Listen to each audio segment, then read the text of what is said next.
میرے اعمال کی اصلاح کرم سے کر دے۔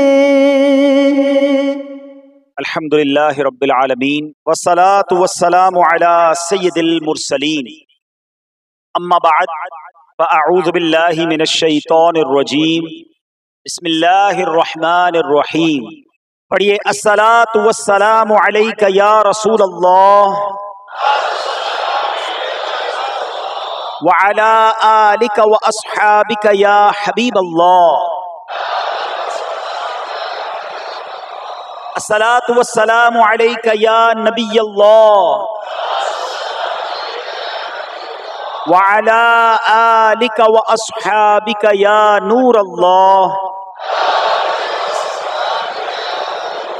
فرمان آخری نبی رسول ہاشمی صلی اللہ تعالی علیہ وسلم، جسے کوئی اہم حاجت درپیش ہو وہ مجھ پر کثرت سے درود شریف پڑھے، کیونکہ درود پاک دکھ، درد اور مصیبتوں کو دور کرتا اور رزق میں اضافہ کرتا ہے۔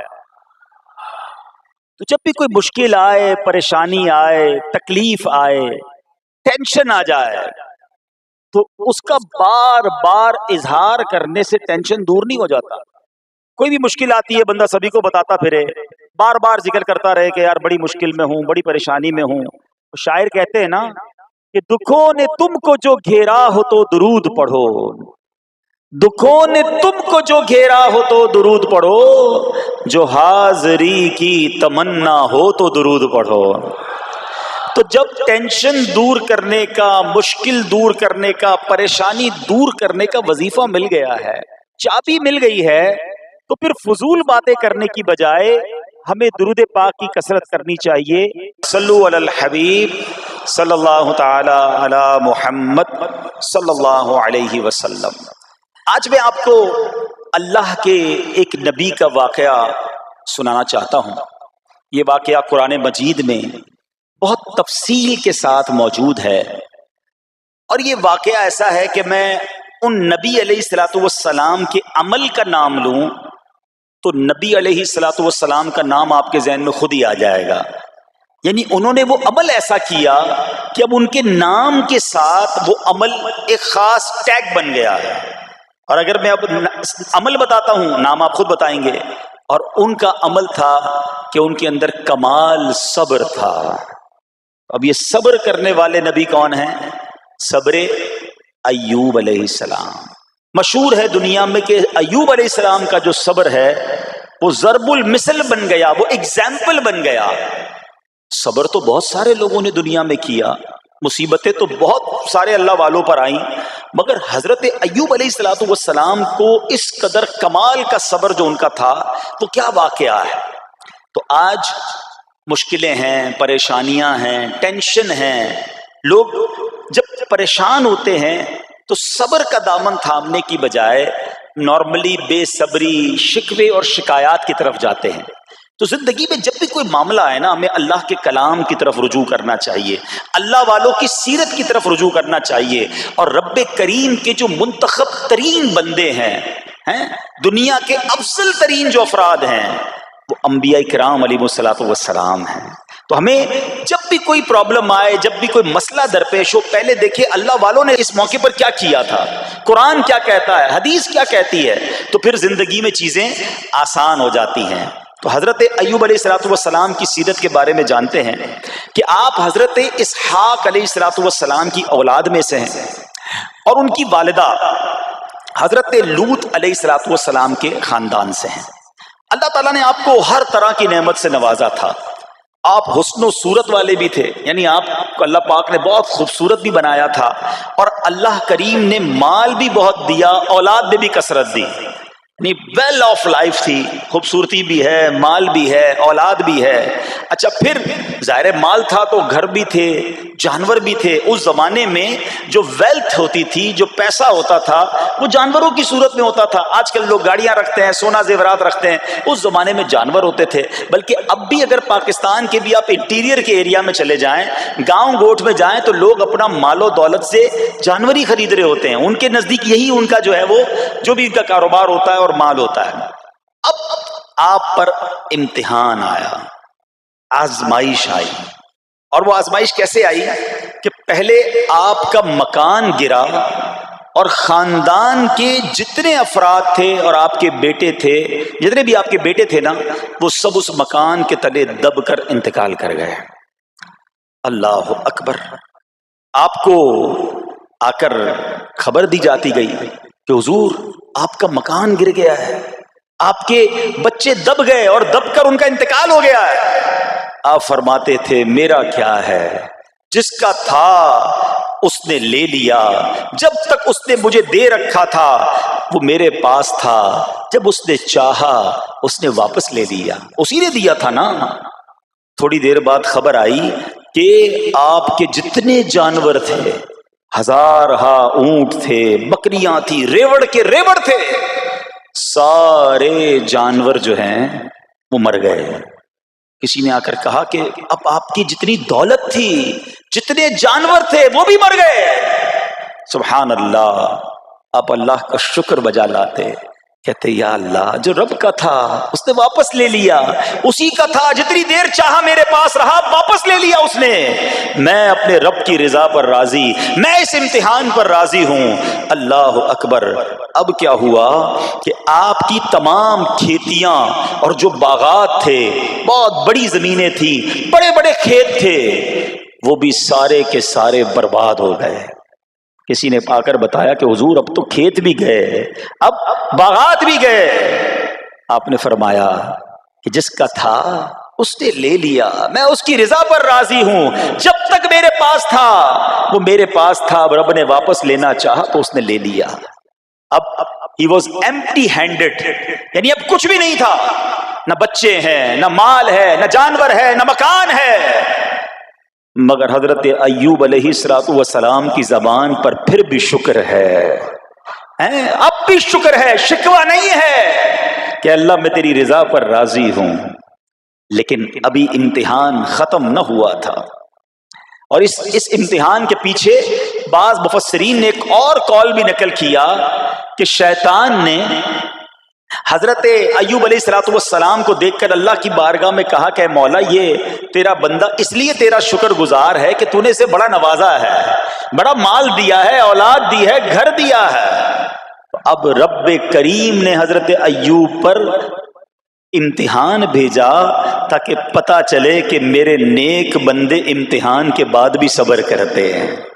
لیکن اب سب چلا گیا نا، تو شیطان نے کہا کہ ابھی جان تو باقی ہے نا، صحت تو باقی ہے. اللہ اکبر. مزید آزمائش آئی اور یہ ہوا کہ آپ کو بیمار کر دیا گیا. مبارک جسم پر بڑے بڑے آبلے پڑ گئے، پھوڑے جس کو کہتے وہ پڑ گئے. اس حال میں آپ کے سارے دوست بھی آپ کو چھوڑ کے چلے گئے.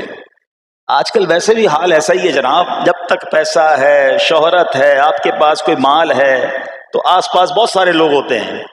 مگر جب یہ سب چیزیں چلی جائیں نا تو بعض اوقات ایسی کنڈیشن میں اپنے اور پرائیوں کی جانچ بھی ہو جاتی ہے کہ اب کون کھڑا ہے. دوستی مال کے لیے تھی، دوستی شہرت کے لیے تھی، دوستی منصب کے لیے تھی، یا کسی کی ذات سے واقعی خالص دوستی تھی.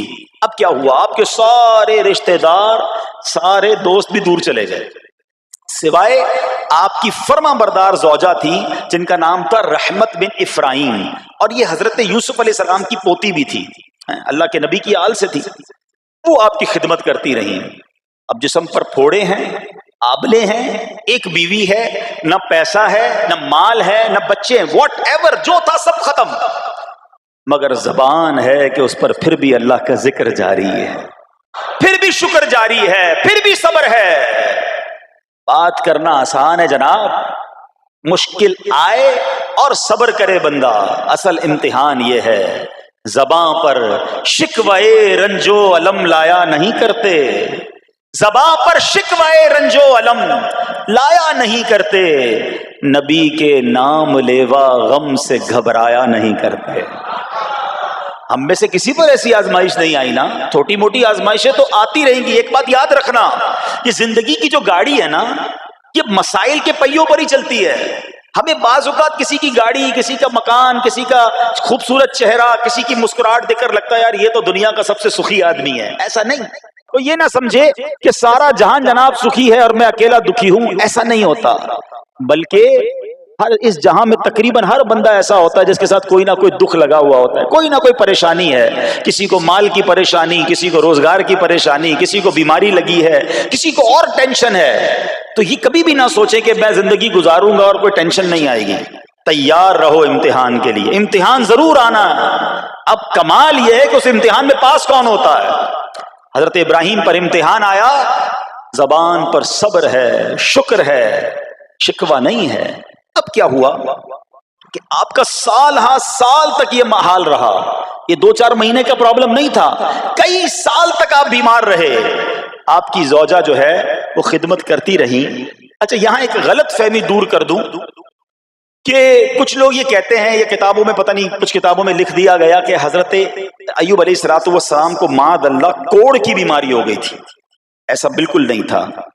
کوڑ کی بیماری نہیں ہوئی تھی، بلکہ نہ کوڑ ہوا نہ جزام ہوا. آپ کو جسم پر پھوڑے پھنسیاں جن کو کہتے ہیں آبلے نکل آئے تھے. کیونکہ کوڑ کی بیماری وہ ہوتی ہے کہ جس سے لوگ نفرت یا حقارت کرتے ہیں. اللہ کے کسی بھی نبی کو کبھی بھی کوئی ایسی بیماری نہیں ہوئی جس کی وجہ سے لوگ اس سے حقارت یا نفرت کریں یا دور بھاگیں. کیونکہ اللہ نے ان نفوس قدسیہ کو، ان نیک بندوں کو، ان منتخب شخصیات کو لوگوں کی ہدایت کے لیے بھیجا ہے. ان کو کبھی کوئی ایسی چیز نہیں ہوئی کہ جس سے لوگ گھن کھا کر دور بھاگیں. تو یہ بالکل غلط ہے. البتہ آپ کے جسم پر آبلے تھے، پھوڑے تھی، اور اللہ اکبر آپ اس حال میں کیا رب سے عرض کرتے تھے؟ آپ عرض کرتے تھے، قرآن میں یہ الفاظ موجود ہیں، انی مسنی الضر وانت ارحم الراحمین. ترجمہ کیا ہے؟ مجھے تکلیف پہنچی اور تو سب مہر والوں سے بڑھ کر مہر والا ہے، رحم کرنے والوں میں سب سے بڑھ کر رحم کرنے والا ہے. یعنی اللہ کی بارگاہ میں یہ عرض کرتے تھے، یا اللہ تکلیف پہنچی ہے، رحم تو نے کرنا ہے، تو ارحم الراحمین ہے. زمانے سے نہیں کہتے تھے. یہاں ایک اور پرابلم ہے. میں کوئی مسئلہ ہوتا ہے، پرابلم آتی ہے، ہم ساری دنیا سے کہتے ہیں یہ مسئلہ ہو گیا، یہ پرابلم ہو گئی. نہیں، ساری دنیا میں سے کوئی آپ کا مسئلہ حل نہیں کر سکتا. اس سے بات کرو نا جو مسائل کو حل کرنے والا ہے، اس سے عرض کرو نا جو مصیبت کو دور کرنے والا ہے. ادھر ادھر جانے کی بجائے پرابلم یہ ہے جب بھی مشکل آتی ہے ہم سب کے پاس جاتے ہیں، ہم رب کے پاس نہیں جاتے ہیں. جاؤ اس کے پاس جو حل المشکلات ہے، جو مصیبتوں کو حل کرنے والا ہے، اس کی بارگاہ میں فریاد کرو. وہ شاعر کتنی پیاری بات لکھتے ہیں نا، یہ بہت سارے لوگوں کے لیے درس ہے جو اپنی پرابلمز کے لیے دنیا والوں کے پاس جاتے ہیں.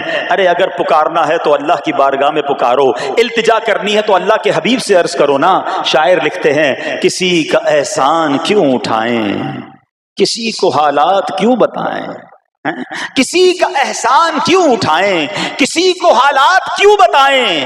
تمہیں سے مانگیں گے تم ہی دو گے، تمہارے در سے ہی لو لگی ہے. ہم اللہ کی بارگاہ میں عرض کریں، اللہ کے حبیب کی بارگاہ میں لو لگائیں. دنیا والوں کے پاس کچھ نہیں رکھا، لیکن ہم دنیا والوں کو بتا کر اپنے صبر کا ثواب بھی ضائع کر دیتے ہیں. دیکھو حضرت ایوب علیہ السلام کا صبر، کسی سے نہ کہا، اللہ کی بارگاہ میں عرض کرتے رہے. اب آپ کی آزمائش کا وقت پورا ہوتا ہے، دعا کرتے رہے، التجا کرتے رہے، صبر کرتے رہے. حکم ہوا کہ اپنا پاؤں زمین پر مارو. حضرت ایوب علیہ السلام نے پاؤں زمین پر مارا تو زمین سے ایک چشمہ پھوٹ اٹھا. حکم الہی سے حکم دیا گیا کہ اب اس پانی سے غسل کرو. آپ نے جب اس پانی سے غسل کیا تو آپ کی تمام بیماریاں دور ہو گئیں. پھر آپ 40 قدم چلے، دوبارہ زمین پر قدم مارنے کا حکم دیا. قدم مارتے ہی ایک اور خوبصورت لذیذ ٹھنڈے پانی کا چشمہ نمودار ہوا. پانی ٹھنڈا، میٹھا اور لذیذ تھا. اب آپ نے وہ پانی پیا تو آپ کے باطن میں نور ہی نور پیدا ہو گیا اور آپ کو اعلیٰ درجے کی صحت و نورانیت حاصل ہو گئی. اور سنو، میرا رب تو قادر ہے نا، اللہ تعالیٰ نے آپ کی وہ ساری اولاد جو دب کر کئی سال پہلے مر گئی تھی، انتقال فرما گئے تھے، اللہ نے ان تمام اولاد کو پھر زندہ فرما دیا. اور آپ کی بیوی کو دوبارہ جوانی بخشی، اور اب اس کے بعد بھی آپ کی کثیر اولاد ہوئی. سنو سنو، جو جانور چلے گئے تھے نا، اللہ نے مویشی، اسباب و خزانہ اس سے زیادہ آپ کو پھر سے عطا فرما دیا. صبر کیا تھا نا. ان اللہ مع الصابرین. اچھا یاد سب کو ہے یہ آیت, بچپن سے یاد ہے, اللہ صابروں کے ساتھ ہے, صبر کرنے والوں کے ساتھ ہے, مگر صبر کرنا نہیں ہے. امتحان آنا ہے تو صبر کرنا نہیں ہے, آیت سب کو پتا ہے. اچھا جس کے ساتھ پرابلم ہو جائے نا, اس کو بھی بندہ درس دینے جا رہا ہوتا ہے, بھائی صبر کرنا, اللہ آپ کو صبر دے, لیکن جب اس پر امتحان آتا تو یہ صبر کرتا نہیں ہے. دوسروں کو درس دے رہا تھا, آج تیری باری آئی ہے نا, تو صبر کا دامن نہ چھوڑیں. میں آپ کو ایک بات سوال پوچھنا چاہتا ہوں. آج کل ہم بڑے لوگوں سے تعلقات کیوں بنانے کی کوشش کرتے ہیں؟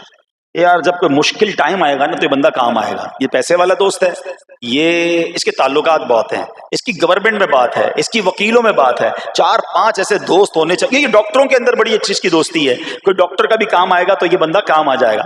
ہم دنیا والوں سے تعلقات اس لیے بناتے ہیں تاکہ یار مصیبت آئے تو یہ بندہ کام آئے, اور نارملی اکثر ایسا ہوتا ہے کہ جس سے امید رکھی ہوتی ہے مصیبت کے وقت غائب ہو جاتا ہے. لیکن رب خود قرآن میں فرما رہا ہے ان اللہ مع الصابرین, صبر کر لو اللہ کی رحمت تمہارے ساتھ ہو جائے گی. اب میں آپ سے سوال کرتا ہوں, دنیا کے تعلقات ہوں یہ ضروری ہے یا یہ فائدے مند ہے, یا بندہ صبر کر لے تو اللہ کی رحمت ساتھ ہو جائے, سارے غم ویسے ہی دور ہو جائیں گے؟ صبر اس کو نہیں چھوڑنا ہے. تو حضرت ایوب علیہ السلام کی زندگی میں ایک اور واقعہ یہ ہوا کہ جب آپ بیمار تھے, آپ کو پتہ ہے جب بندہ بیمار ہوتا ہے تو بعض اوقات اس کی طبیعت میں کیفیات بھی ہوتی ہیں, تو آپ نے اپنی زوجہ کو پکارا, تو آپ کی زوجہ کچھ دیر میں حاضر ہوئی, تو آپ نے جلال میں آ کر اس کو 100 درے, اپنی زوجہ کو 100 کوڑے مارنے کی قسم کھا لی.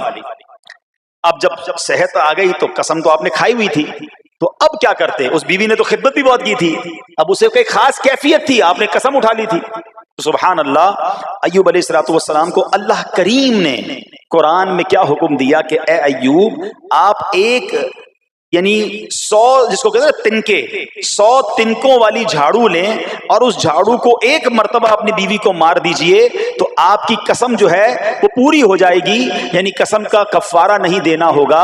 اللہ اکبر. اللہ نے اس نبی علیہ السلام کی فرما بردار بیوی کی جو سزا تھی یا جو معاملہ تھا اس کو کتنا آسان فرما دیا. تو رب کریم نے قرآن مجید فرقان حمید میں اس کو کس طرح بیان فرمایا, وَخُذْ بِيَدِكَ ضِغْثًا فَاضْرِب بِهِ وَلَا تَحْنَثْ, فرمایا کہ اپنے ہاتھ میں ایک جھاڑو لے کر اسے مار دے اور قسم نہ توڑ. اِنَّا وَجَدْنَاهُ صَابِرًا, فرمایا ہم نے اسے صابر پایا.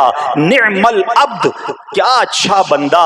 اِنَّهُ اواب, بے شک وہ بہت رجوع لانے والا ہے.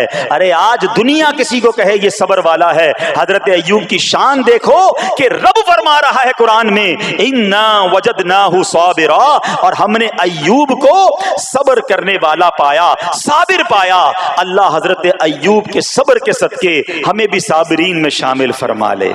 اللہ اکبر, سبحان اللہ. اور رب کریم نے جو اواب فرمایا, علماء کہتے ہیں کہ یہ اواب کے لاجواب خطاب کو جو آپ کے سر مبارک پر ایک تاج کی طرح رکھ دیا گیا, کیونکہ اواب کے معنی کیا ہے؟ انہو اواب, بے شک وہ بہت رجوع لانے والا ہے. اللہ اکبر. صبر کیا تو رب نے کیسے کیسے القاب جو ہیں وہ قرآن میں عطا فرمائے. یہاں ایک اور بات بھی سیکھنے والی ہے کہ حضرت ایوب علیہ السلام کے صبر کا کمال یہ ہے کہ قرآن میں ذکر آ گیا, آپ صبح قیامت تک حافظ تلاوت کریں گے, تراویح میں قرآن پڑھا جائے گا, جب بھی قرآن کی تلاوت دنیا کے کونے کونے میں کی جائے گی, قیامت تک حضرت ایوب کے صبر کا ذکر ہوتا رہے گا.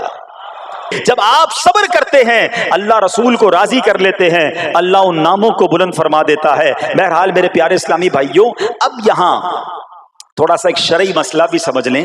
بعض اوقات ہے کہ آپ لفظ سنتے ہیں ہیلا, اچھا کچھ لوگ جب یہ لفظ ہیلا سنتے ہیں تو کنفیوز ہو جاتے ہیں, یار یہ کیا, ایک کام کرنا تھا اس کو ایک اور طریقے سے کر دیا, ہمیں سمجھ نہیں آ رہا. عجیب عجیب سی لوگ باتیں کرتے ہیں. سبحان اللہ. علماء فرماتے ہیں پہلے ہیلے کا مسئلہ سمجھ لیں. فتاوی عالمگیری میں ہے جو ہیلا کسی کا حق مارنے یا اس میں شبہ پیدا کرنے یا باطل ذریعے سے فریب دینے کے لیے کیا جائے وہ مکروہ ہے, اور جو ہیلا اس لیے کیا جائے کہ آدمی حرام سے بچ جائے یا حلال کو حاصل کر لے وہ اچھا ہے. انما الاعمال بالنیات, غلط نیت سے ہیلا کہ کسی کا حق دبا لوں یا ماد اللہ زکوٰۃ ادائی نہ کرنی پڑے, اللہ کو کوئی دھوکہ نہیں دے سکتا، اللہ دیکھ رہا ہے کہ اس کی نیت کیا ہے، لیکن ہیلا اس لیے ہے کہ حرام سے بچ جائے، حلال حاصل کر لیا جائے۔ تو اس کی جو جواز کی صورتیں ہیں علماء نے فرمایا یہ آیت اس میں دلیل ہے، اور آیت کیا تھی؟ وَخُذْ بِيَدِكَ ضِغْفًا فَاضْرِب بِهِ وَلَا تَحْنَثْ، اور فرمایا اپنے ہاتھ سے ایک جھاڑو لے کر اسے مار دو اور قسم نہ توڑو۔ قسم تو 100 کوڑے مارنے کی تھی، اللہ کریم نے آسانی کا راستہ بتایا۔ ہاں ایک بات یاد رہے، یہ بڑی امپورٹنٹ بات کرنے جا رہا ہوں کہ مفتیان کرام، قابل اعتماد مفتیان کرام سے رہنمائی لے کر ہم جیسے لوگوں کو، عوام الناس کو کوئی ہیلا اپنے طور پہ نہیں کر لینا چاہیے۔ ہاں، کیونکہ بعض ہیلوں کی شرعی طور پر اجازت نہیں ہوتی، اور بعض اوقات ہیلا کرنے میں ایسی غلطی لوگ کر جاتے ہیں جن کی وجہ سے ہیلا ہوتا ہی نہیں ہے۔ تو یہاں صرف آپ کو دلیل بتانا تھا، باقی اگر کسی قسم کا کوئی شرعی ہیلا کرنا ہے تو قابل اعتماد مفتیان کرام سے رجوع کیا جائے۔ سبحان اللہ۔ اب حضرت ایوب علیہ السلام کے صبر کی بات ہوئی ہے نا، اللہ نے پتہ ہے آپ کو کتنا مقام عطا فرمایا کہ نبی کریم صلی اللہ تعالی علیہ وآلہ وسلم نے ارشاد فرمایا حضرت ایوب لوگوں میں سب سے بڑھ کر عالم،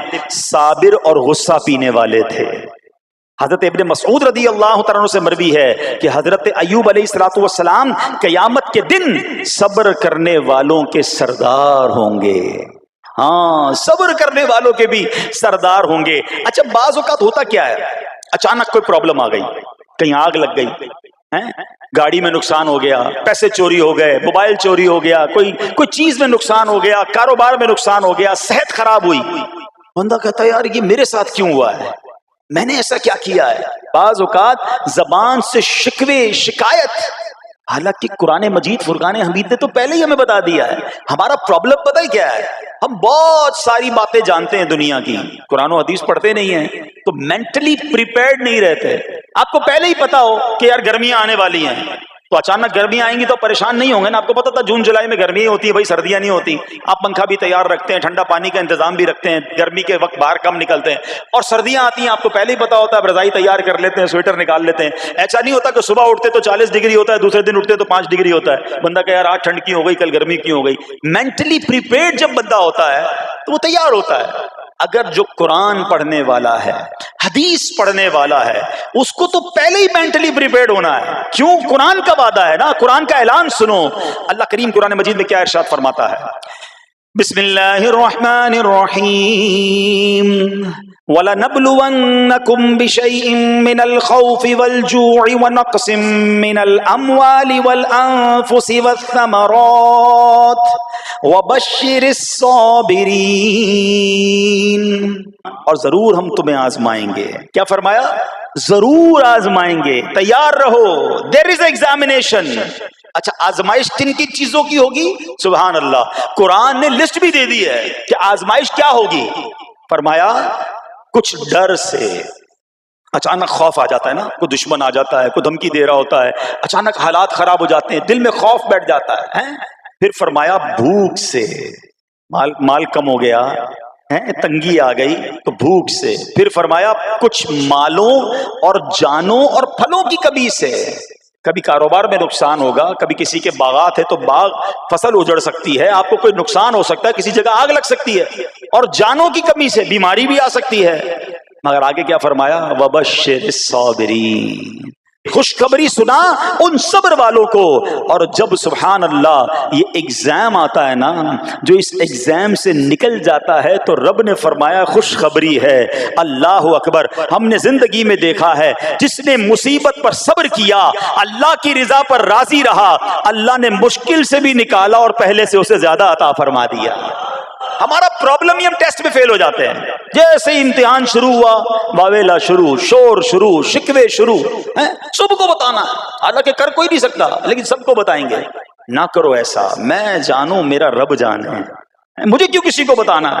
ہاں وہ کریم ہے، وہ دیکھ رہا ہے، کہ میرا بندہ صبر کر رہا ہے. سبحان اللہ. حضرت سیدنا امام ابو جعفر محمد بن جریر طبری تفسیر طبری میں اس آیت مبارک کے تحت فرماتے ہیں یعنی ہم تمہیں دشمن کے خوف، قحط سالی، شدید بھوک و فقر و فاقہ، فصلوں کی کمی، مقاصد کے حصول میں مشکلات، کفار سے جنگ کے دوران افرادی قوت میں کمی اور اہل و عیال کی موت وغیرہ کے ذریعے آزمائیں گے، اور یہ سب چیزیں بطور امتحان ہوں گی تاکہ تمہارے سچے جھوٹوں سے اور اہل بصیرت منافقوں سے جدا ہو جائیں. یعنی اس ٹیسٹ میں پتہ چل جائے گا کون اللہ والا ہے، کون صبر والا ہے، کون اللہ کی رضا پر راضی رہنے والا ہے. سنو سنو، جب یہ تکلیف آتی ہے نا تو اس کا پھر اجر کتنا ملتا ہے. شہنشاہ نبوت مخزن جود و سخاوت صلی اللہ تعالی علیہ وسلم نے ارشاد فرمایا جو دنیا میں ہی اپنی ہر خواہش کی تکمیل کر لے تو یہ چیز آخرت میں اس کے اور اس کی خواہش کے درمیان آڑ اور پردہ بن جائے گی، اور جو مالداروں کی زینت کی طرف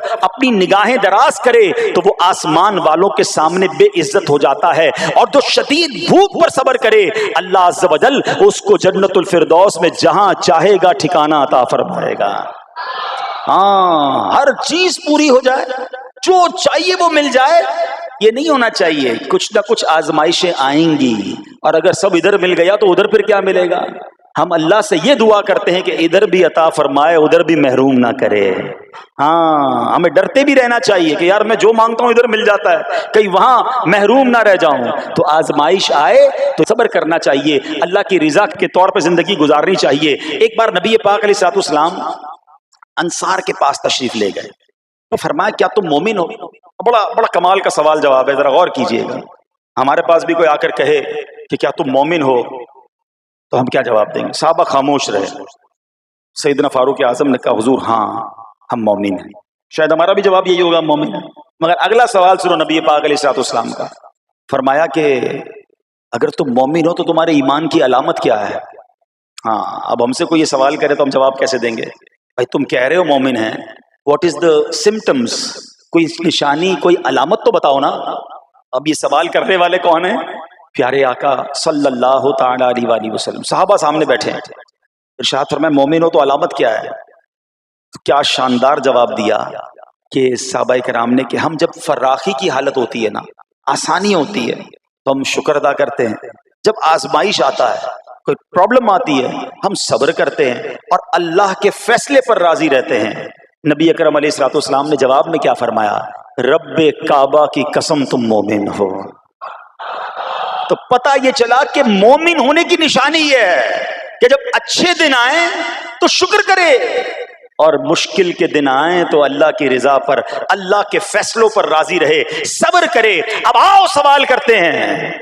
اچھے دن آتے تو ہم کیا کرتے ہیں؟ ارے بھائی میں تو انتظار میں تھا، تھوڑے پیسے آئیں تو فلاں عیاشی کروں، فلاں گناہ کروں. تھوڑے پیسے تھے تو وہ کام ہی نہیں کر پا رہا تھا، اب تو موقع میں لگا ہے، اب تو دن آئے ہیں. معاذ اللہ، جس کو اللہ نعمتیں دیتا ہے، فراخی دیتا ہے، تو وہ اللہ کی نافرمانی میں لگ جاتا ہے. اور جب اس کو کوئی آزمائش بھیجتا ہے تو وہ ناشکری کہہ کر، بلکہ بعض اوقات تو کفریہ کلمات منہ سے نکال کر ایمان سے بھی ہاتھ دھو بیٹھتا ہے. ایسا نہیں ہونا چاہیے. عقل مند وہ ہے، یاد رکھنا کہ رب جتنی عطائیں بڑھائے ہم اتنے سجدے بڑھائیں، ہم اتنے صدقے بڑھائیں. دیکھو نا دنیا میں کیا ہوتا ہے، آپ کو کوئی تحفہ دے، آپ کیا کہتے ہیں؟ شکریہ، جزاک اللہ. دوبارہ تحفہ دے، آپ کہتے ہیں بہت مہربانی. تیسری بار دے، بندہ کہ یار یہ تو مجھ پر کتنا مہربان ہے. اتنی مہربانیاں. ناراض نہیں ہونا چاہیے. جو تمہیں دنیا میں 2-4 تحفے دے دے تم اسے ناراض نہیں کرنا چاہتے. جب سے میں پیدا ہوا، جب سے وہ نواز رہا ہے، وہ ناراض نہ ہو جائے اس کا کوئی خیال نہیں. وہ دیے جا رہا ہے. ہم تو دیکھتے ہیں نا، بندہ غریب ہوتا ہے تھوڑے گناہ، جیسے جیسے امیر ہوتا گیا اس کے پر پرزے نکلنا شروع ہو جاتے ہیں، مسجد سے دور، نمازوں سے دور، معاذ اللہ حرام کاموں میں پڑ جاتا ہے. ارے اللہ کے بندے، تجھے رب نواز رہا ہے، تیرے تو سجدے بڑھنے چاہیے تھے. لیکن ہوتا کیا ہے، وہ عطائیں بڑھاتا ہے، لوگ خطائیں بڑھاتے ہیں. نہ کرو ایسا. جب فراخی ہو، جب اللہ کی طرف سے آسانی ہو تو شکر ہو، اور جب آزمائش آئے تو صبر ہو. یہی مومن کی نشانی ہے. اور اللہ سے دعا کرتے ہیں کہ اللہ کریم ہمیں اپنے شکر گزار اور صبر کرنے والے بندوں میں شامل فرما لے. اور یقین کریں صبر کا جو پھل ہے نا، وہ کہتے ہیں نا صبر کا پھل میٹھا، او ہو بالکل ٹھیک کہا، بلکہ بہت میٹھا ہے۔ سنو، اللہ عز و جل فرماتا ہے کہ جب میں کسی بندے کو بیماری میں مبتلا کروں، ہو سکتا ہے یہاں بھی میرا کوئی بھائی بیمار بیٹھا ہو، مدنی چینل کے ناظرین میں سے کوئی بیمار بیٹھا ہو، دیکھو بیماری آئے نا، شکوہ مت کرنا، صبر کرنا۔ فضیلت سنو، حدیث قدسی ہے، اللہ فرماتا ہے جب میں اپنے کسی بندے کو بیماری میں مبتلا کروں اور وہ اس پر صبر کرے، کسی سے شکایت نہ کرے، تو میں اس کے گوشت کو اچھے گوشت سے اور اس کے خون کو اچھے خون سے بدل دیتا ہوں۔ پھر اگر اسے شفا دیتا ہوں تو ایسی شفا دیتا ہوں کہ اس کے نامہ اعمال میں کوئی گناہ نہیں رہتا، اور اگر میں اسے دنیا سے اٹھا لوں تو اسے اپنی رحمت کاملہ کے سائے میں لے جاتا ہوں۔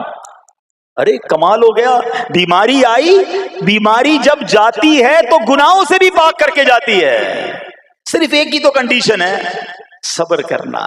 بیماری آئی، صبر کرنا، ہاں کسی سے بات نہ کریں، شکوہ نہ کریں، اللہ کی بارگاہ میں عرض کریں مولا تیری مہربانی، ہاتھ میں درد ہے باقی جسم تو سلامت ہے، اے اللہ آنکھ میں درد ہے باقی جسم تو سلامت ہے، اے اللہ گردوں میں پرابلم ہے میرا باقی جسم تو سلامت ہے، یہ بھی تیری مہربانی ہے۔ اللہ کرے کہ ہم شکر گزار بندے بن جائیں، کیونکہ یہ بیماری تو ہمارے گناہ معاف کروانے آئی تھی، مگر افسوس یہ ہے کہ جو گناہ معاف کروانے والا کام ہمارے ساتھ ہوا اس میں بھی ہم نے اللہ کو ناراض کر دیا اور شکوے شکایات کی۔ سنو سنو، اس نے اخلاق کے پیکر نبیوں کے تاجور صلی اللہ تعالی علیہ وسلم نے ارشاد فرمایا، ابھی تو صرف بیماری کی بات ہوئی نا، اب آؤ اگر کسی کو کاروبار میں نقصان ہو گیا، کسی کے پیسے کم ہو گئے، کسی کی جان و مال کا کوئی نقصان ہوا، کوئی آگ وغیرہ لگ گئی، سنو اللہ کے حبیب علیہ الصلوۃ والسلام فرماتے ہیں کہ اللہ ارشاد فرماتا ہے، پھر حدیث قدسی ہے کہ جب میں اپنے کسی بندے کے بدن یا اس کے مال یا اس کی اولاد کی طرف کوئی سختی بھیجوں،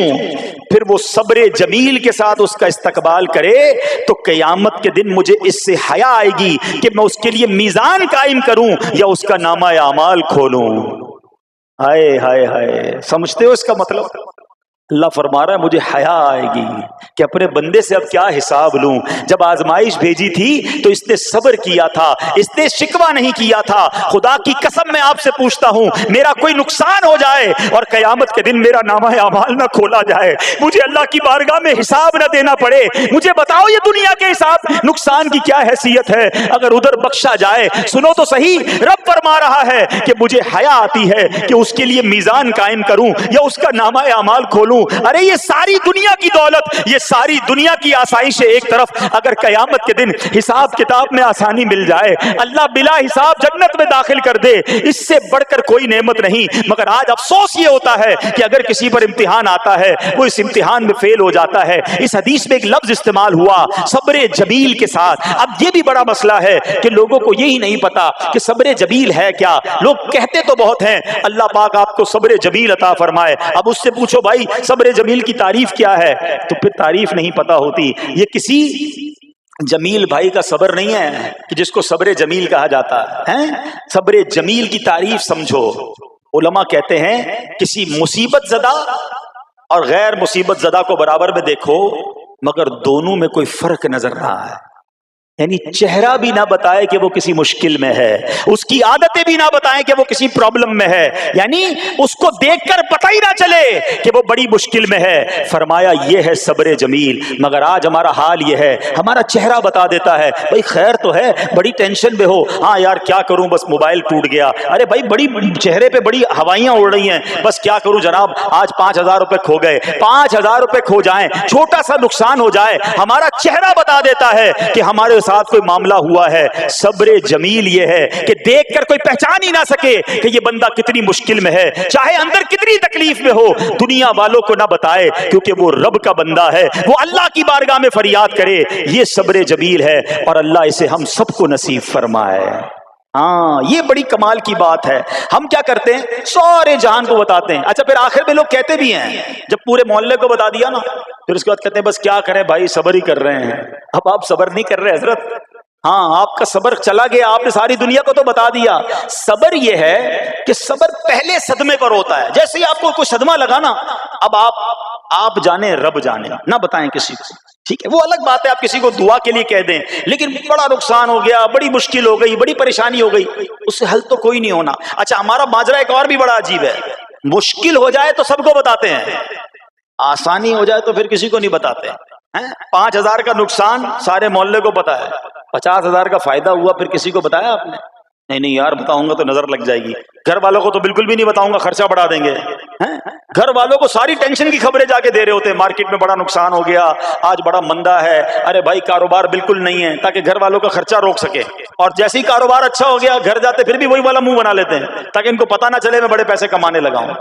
یہ نہ کیا کریں۔ ہاں، ٹینشن آپ کسی کو بتا کر اپنا صرف ثواب ضائع کرتے ہیں، باقی کچھ نہیں ہوتا۔ کرنا رب نے ہے، اور یہ اگر آزمائش میرے درجے بلند کرنے آئی ہے، اگر یہ آزمائش مجھے اللہ کے قریب کرنے آئی ہے، تو پھر تو اس کا استقبال ہونا چاہیے نا۔ ہاں، ہمارے بزرگان دین تو آزمائشوں کا استقبال کیا کرتے تھے۔ اور سنو، یہاں ہو سکتا ہے کہ میرا کوئی نابینا بھائی بیٹھا ہو، بعض اوقات ایسا بھی ہوتا ہے کہ اچانک کسی کی بینائی چلی جاتی ہے، آنکھیں ٹھیک ہوتی ہیں اور اچانک ایکسیڈنٹ ہوا یا کوئی واقعہ ہوا ہے، بہت بڑی آزمائش۔ اللہ اس آزمائش سے ہمیں محفوظ رکھے۔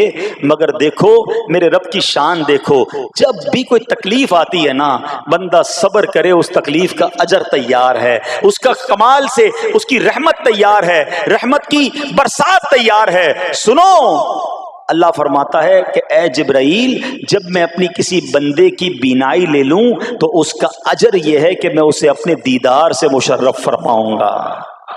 ہاں، آنکھیں گئی ہیں، مگر اللہ فرماتا ہے میں اپنا دیدار کرواؤں گا، بس صرف صبر کرنا ہے۔ اسی طرح میرے پیارے اسلامی بھائیوں، بعض لوگوں کے یہاں بچے کا انتقال ہو جاتا ہے، چھوٹے چھوٹے بچوں کا انتقال ہو جاتا ہے، یا بعض اوقات پیدائشی بچہ مرا ہوا ہوتا ہے پیدا، اس کا انتقال ہو جاتا ہے، یا بعض اوقات ولادت سے پہلے ہی بچہ ضائع ہو جاتا ہے، بہت شور، بڑا واویلا، بڑا رونا پیٹنا گھروں میں ہوتا ہے۔ مت کیا کرو ایسا، یقین کریں یہ بہت بڑا انعام تمہیں ملنے جا رہا ہے۔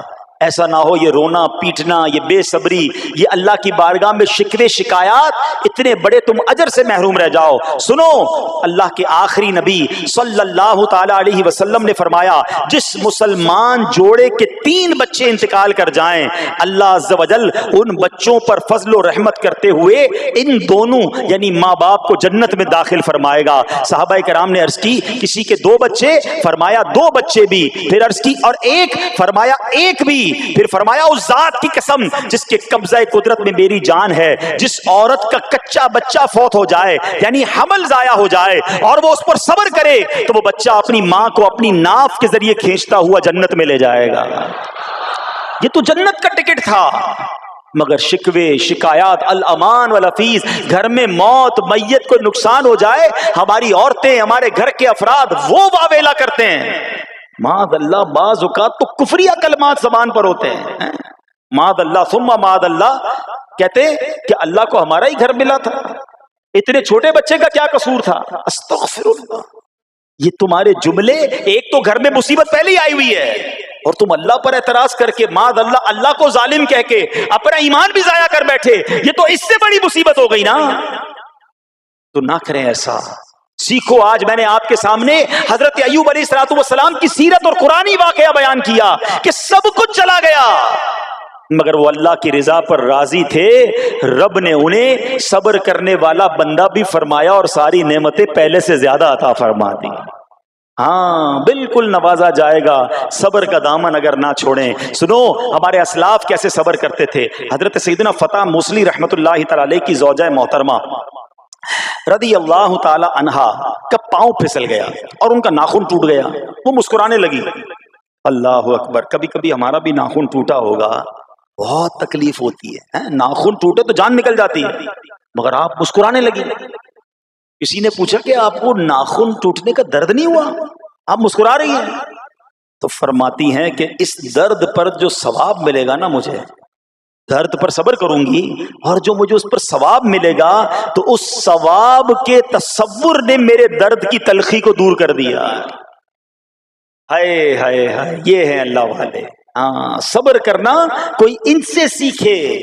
میرے پیارے اسلامی بھائیوں، احادیث میں، روایتوں میں یہ مضمون ملتا ہے کہ اللہ کریم کی بارگاہ میں بندے کا کوئی درجہ رکھا ہوتا ہے، یعنی اللہ کی رضا یہ کہ بندہ اس سٹیج تک پہنچ جائے، اس درجے تک پہنچے، مگر وہ نماز کے ذریعے، روزوں کے ذریعے، عبادتوں کے ذریعے اس درجے تک نہیں پہنچتا، پھر اللہ اس پر آزمائش بھیجتا ہے کہ میرا بندہ صبر کر لے تاکہ صبر کر کے اس درجے کو حاصل کر لے۔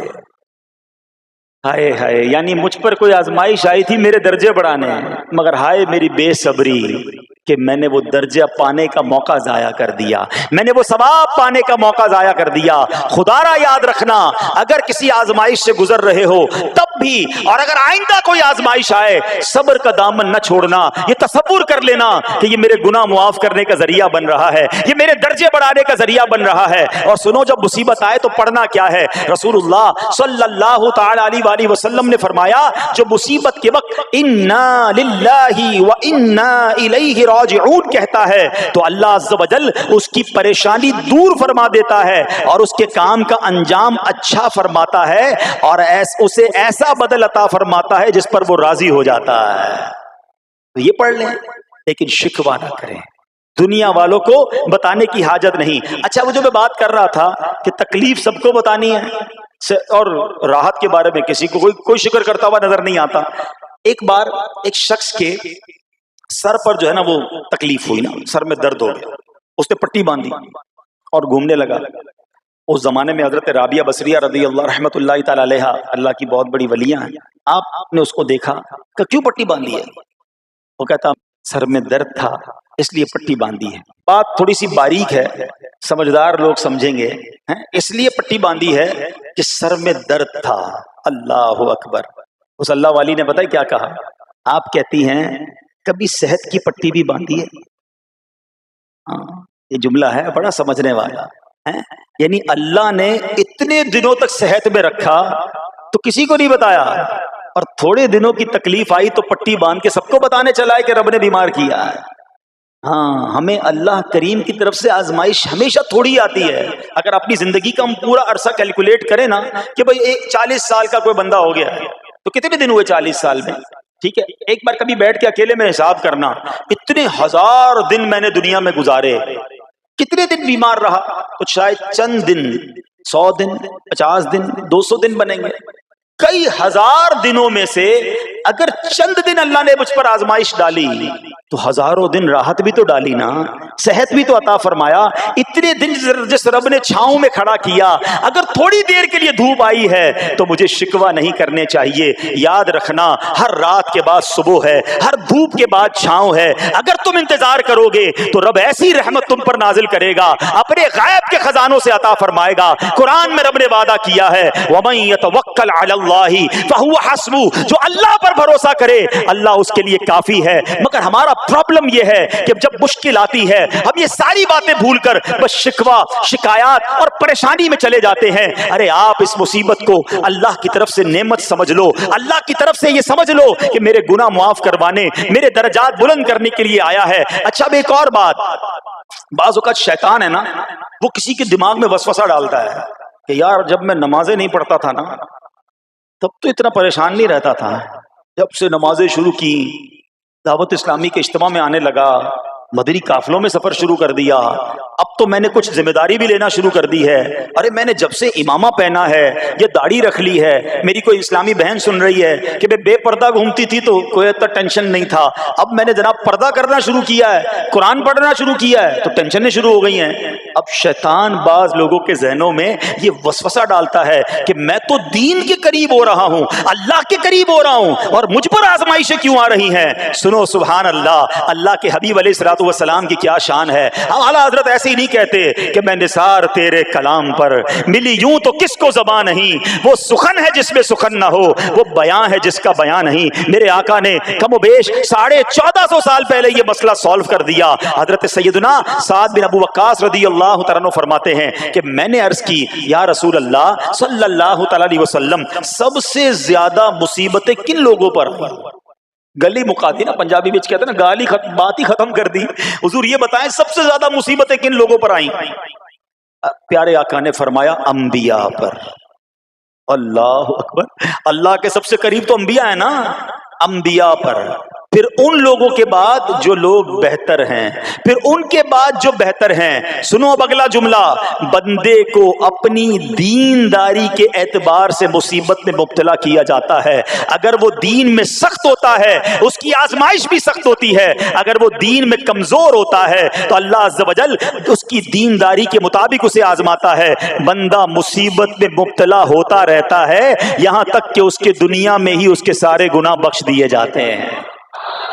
گویا اللہ کی یہ رحمت ہے کہ بندہ بڑا نیک ہو رہا ہے، رب چاہتا ہے کہ اس بندے پر آزمائش بھیجوں، میرا نیک بندہ صبر کرے، اس کے گناہ معاف ہو جائیں اور میرے پاس آئے تو اس کو جنت میں داخل کر دوں۔ اللہ اکبر۔ اے پیارے اسلامی بھائیو، یاد رکھنا، اب جو میں نے ایک سوال قائم کیا تھا نا کہ یار میں تو دین کے قریب، میں تو اللہ کے قریب ہونے کی کوشش کر رہا ہوں اور ایک کے بعد ایک آزمائش آ رہی ہے، یہ کیا ہے؟ اب ایک اور حدیث سن لو، سبحان اللہ۔ حضرت سیدنا انس رضی اللہ تعالیٰ عنہ سے روایت ہے، سرکار والا تبار، ہم بے قصوں کے مددگار، شفیع روز شمار، دو عالم کے مالک و مختار صلی اللہ تعالی علیہ وآلہ وسلم نے فرمایا، جب اللہ عز و جل کسی بندے سے محبت فرماتا ہے، سننا ذرا غور سے، اللہ عز و جل جب اپنے کسی بندے سے محبت فرماتا ہے یا اسے اپنا دوست بنانے کا ارادہ فرماتا ہے تو اس پر آزمائشوں کی بارش فرما دیتا ہے۔